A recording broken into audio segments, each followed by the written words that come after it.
ركعتي الفجر لوحدها اللي هي سنة الفجر القبلية، يقول النبي عنها اسمع والله العظيم يا جماعة الذي يفرطها أنا في تقدير أقول أنه خسران. قال النبي عليه الصلاة والسلام ركعتي الصبح خير لك من الدنيا وما عليها وما فيها.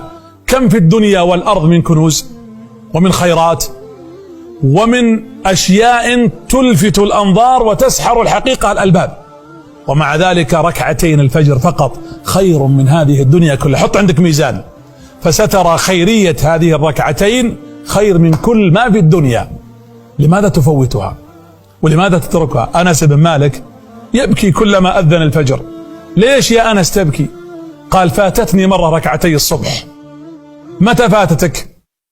ليس حاشاه لهوا ولا لعبا ولا تفريطا ولا تضييعا، فاتته الركعتين.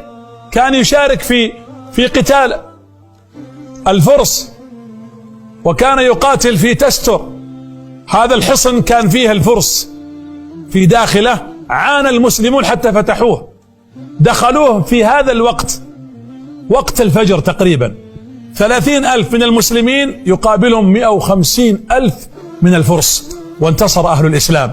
وفاتت المسلمين ركعتي الصبح. أنس بن مالك كل ما تذكر هذا الوقت فاته مرة يبكي يقول مالي ولتستر مالي ولتستر، وهو كان في جهاد وفي معركة في سبيل الله وفتح على الإسلام والمسلمين.